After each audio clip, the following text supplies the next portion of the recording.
নমস্কাৰ এনকে টিভিৰ প্ৰতিগৰাকী দৰ্শকক মই কল্পজিৎ শইকীয়াই স্বাগতম জনাইছোঁ আৰু এই মুহূৰ্তত এটা ভাল লগা খবৰ আমাৰ দৰ্শকসকলক দিব বিচাৰিছোঁ। সেই খবৰটো হৈছে মুখ্যমন্ত্ৰী ডক্টৰ হিমন্ত বিশ্ব শৰ্মাৰ।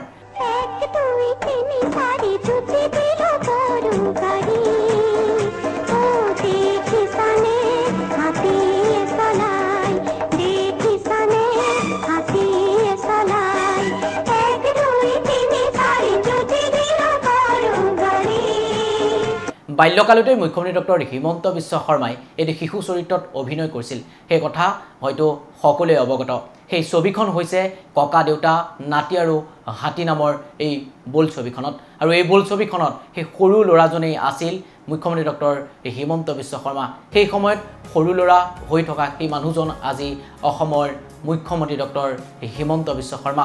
আজি এদিনীয়া কাৰ্যসূচীৰে মুখ্যমন্ত্ৰী ডক্টৰ হিমন্ত বিশ্ব শৰ্মাই কামপুৰত উপস্থিত হৈছিল আৰু এই কামপুৰৰ প্ৰখ্যাত দলংখনৰ কৰা পুনৰ উন্নীতিকৰণৰ পাছতেই আজি মুখ্যমন্ত্ৰীগৰাকীয়ে পুনৰ মুকলি কৰে।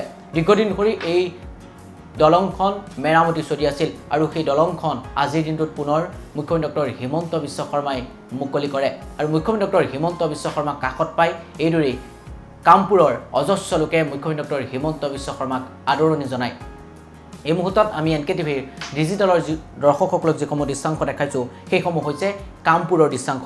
আমি অকণমান আগৰ কথা যদি কওঁ তেনেহ'লে মুখ্যমন্ত্ৰী ডক্টৰ হিমন্ত বিশ্ব শৰ্মাই 1983 চনৰ 18 ডিচেম্বৰত শুভমুক্তি পোৱা এইখন অসমীয়া ছবি ককা দেউতা নাতি আৰু হাতীৰ এই ছবিখনতে তেওঁ অভিনয় কৰিছিল আৰু সেই ছবিৰ পৰাই আৰম্ভ কৰা সেইগৰাকী ছাত্ৰ বা সেই সৰু ল'ৰাজন আজি অসমৰ মুখ্যমন্ত্ৰী ডক্টৰ হিমন্ত বিশ্ব শৰ্মা আৰু সেই মুখ্যমন্ত্ৰীক কাষত পাই এইদৰেই অজস্ৰ লোকে সাৱটি ধৰিলে মুখ্যমন্ত্ৰী ডক্টৰ হিমন্ত বিশ্ব শৰ্মাই আৰু কিদৰে শৈশৱক ৰোমন্থন কৰিছে দৃশ্যকেইটা ভালদৰে চাওক। এটা হাতীৰ ওপৰত উঠি এইদৰে মুখ্যমন্ত্ৰী ডক্টৰ হিমন্ত বিশ্ব শৰ্মাই ককা দেউতা নাতি আৰু এই ছবিখনত কেনেদৰে অভিনয় কৰিছিল, সেই অভিনয় কৰা সেই ল'ৰাজন আমি পুনৰ কৈছোঁ সেইজনেই হৈছে আজি মুখ্যমন্ত্ৰী ডক্টৰ হিমন্ত বিশ্ব শৰ্মা আৰু মুখ্যমন্ত্ৰী ডক্টৰ হিমন্ত বিশ্ব শৰ্মাই আজিৰ দিনটোতো এইদৰেই হাতীৰ ওপৰত উঠি প্ৰায় 41 বছৰ পিছত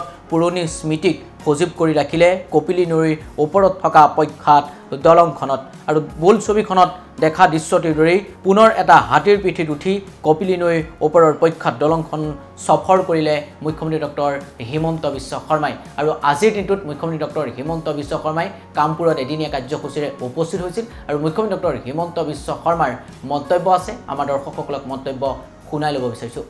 নাই কিন্তু আপোনালোকে চিনেমাখন চালে দেখা পাব যে গৰু গাড়ীত কমচে কম 25টা ল'ৰা ছোৱালী উঠি আছে। এখন পদপথ হৈ থাকিব আৰু আমি মেইন দলংখনত গাড়ী অহা যোৱা কৰিব আৰু এইখন কামপুৰৰ ৰাইজৰ কাৰণে পদপথ হৈ থাকিব। গধূলি ইভিনিং ৱাক কৰিব আহিব পাৰিব, এটা ভাল পৰিৱেশ এটা ইয়াত।